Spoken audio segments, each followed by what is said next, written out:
Bahaya dari tidur mendengkur ini sebenarnya sering disepelekan oleh orang, ya. Tapi justru berbahaya. Kenapa? Karena mendengkur itu merupakan suatu gejala awal dari beberapa banyak kelainan ya yang mungkin orang awam tidak mengetahui.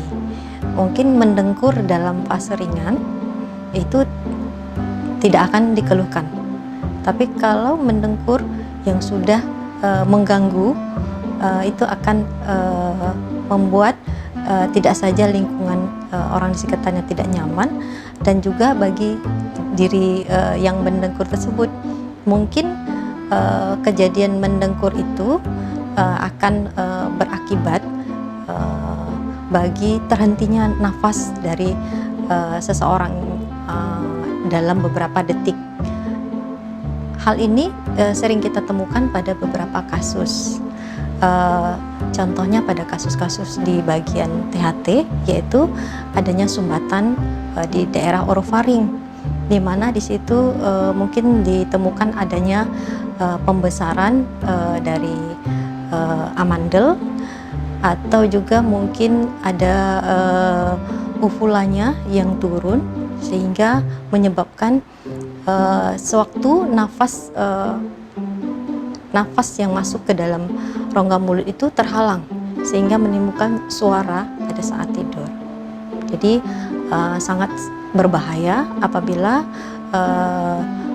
tidak segera kita untuk memeriksakan diri, dan akan berakibat penyakit itu akan berlama-lama dan akan menimbulkan komplikasi yang mungkin saat ini tidak dirasakan, tapi nanti lama-kelamaan akan menjadi berat. Penyebab dari seseorang itu mendengkur mungkin ada berbagai penyakit, ya, seperti tadi yang sudah saya jelaskan. Salah satunya adalah penyakit di bagian THT seperti adanya pembesaran amandel, kemudian juga adanya turunnya langit-langit lunak, sehingga waktu udara masuk ke rongga mulut akan mengenai organ tersebut, dihalangi oleh organ tersebut sehingga menimbulkan suara dengkuran. Ada juga beberapa penyakit lain yang mungkin menyebabkan seseorang mendengkur.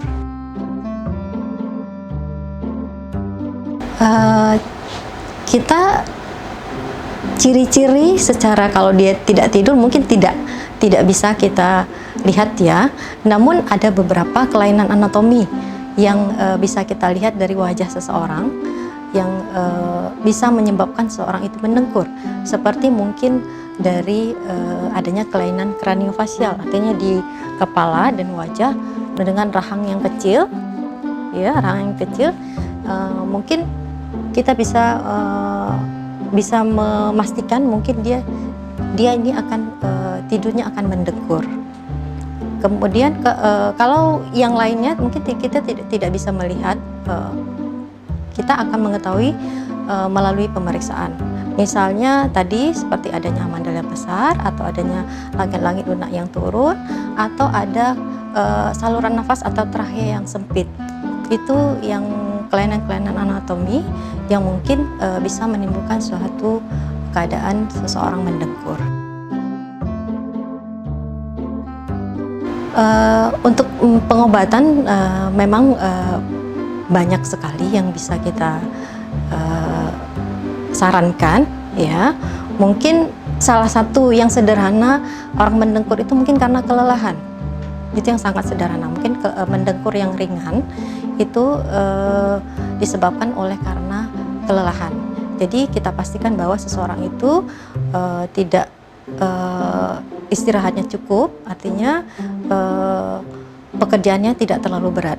Namun kalau memang terpaksa untuk bekerja terlalu berat, mungkin dipastikan bahwa tidurnya itu didampingi, sehingga sewaktu terjadinya dengkuran yang menimbulkan adanya sumbatan jalan nafas atau obstruksi sleep apnea yang kita sebut OSA itu berbahaya karena akan terhentinya jalan nafas sekitar beberapa detik, yaitu mungkin sekitar 10 detik, dan seperti seseorang seperti tercekik. Jadi itu sangat berbahaya apabila tidak didampingi oleh teman yang tidur di sebelahnya, atau mungkin kejadian terjadi pada anak kecil sebaiknya didampingi oleh ibunya. Jadi kemudian pengobatan yang lain mungkin kalau memang sudah terlalu berat, kita memang membutuhkan alat bantu nafas ya. Alat bantu nafas yaitu untuk semacam masker yang dipasangkan di wajah, dipergunakan oleh penderita dengan mendengkur, supaya pada saat kejadian dia mengalami sumbatan, dengkuran yang menimbulkan sumbatan, dia terbantu oleh alat bantu nafas, sehingga oksigen yang masuk ke dalam salur nafas juga cukup, sehingga tidak terhenti secara tiba-tiba. Kalau kasus-kasus yang kita sarankan untuk berobat, yaitu mendengkur yang artinya sudah berat, dalam artian mendengkur yang sudah mengganggu, ya, mengganggu baik orang di sekitarnya.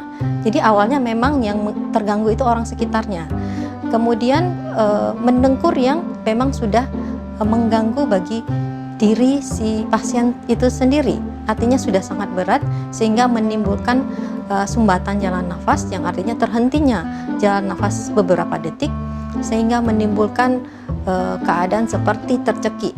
Jadi itu disarankan untuk segera berobat ke dokter THT untuk dicari tahu apa-apa saja penyebab mendengkur yang sudah menimbulkan sumbatan jalan nafas. Jadi gejala-gejalanya mendengkur yang berat, yang artinya sudah mengganggu baik oleh orang sekitarnya maupun bagi diri pasien tersebut. Komplikasinya kalau oksigen kurang masuk ke tubuh kita akibat oleh mendengkur yang sudah menimbulkan obstruksi, artinya sudah menimbulkan sumbatan di jalan nafas, itu banyak sekali komplikasi. Terutama mungkin itu kurangnya asupan oksigen ke dalam otak kita, sehingga menimbulkan berbagai masalah, seperti seseorang yang sudah tiba-tiba terbangun pada saat dia mendengkur dan terjadi sumbatan, kemudian dia terbangun secara tiba-tiba, dia mungkin komplikasinya dia tidak takut untuk tidur kembali, dia takut untuk tidur kembali, kemudian akibatnya dia kurang tidur malam, siang harinya dia mengantuk.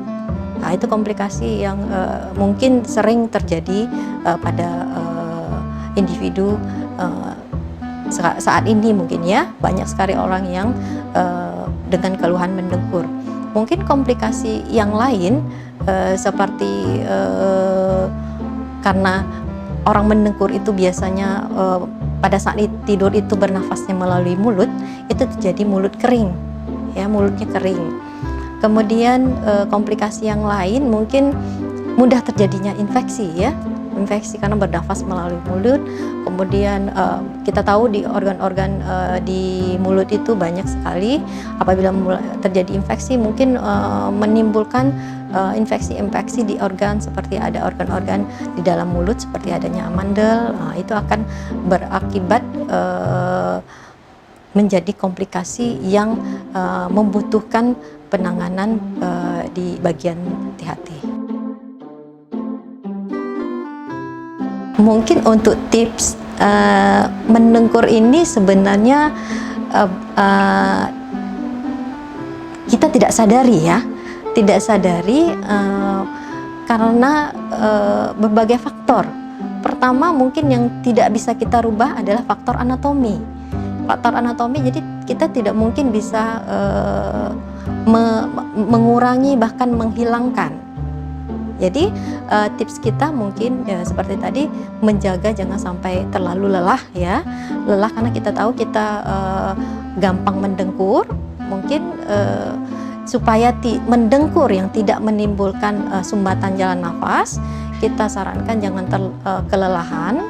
Kemudian mungkin memakan asupan makanan yang bergizi sehingga tubuh kita tetap sehat.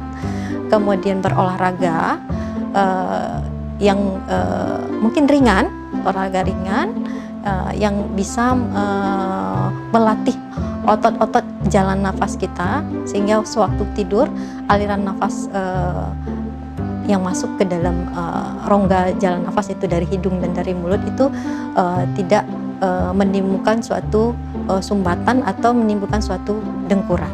Untuk posisi tidur mungkin kita sarankan mungkin kalau mungkin tidur yang terlentang itu akan menimbulkan sesuatu yang fatal ya.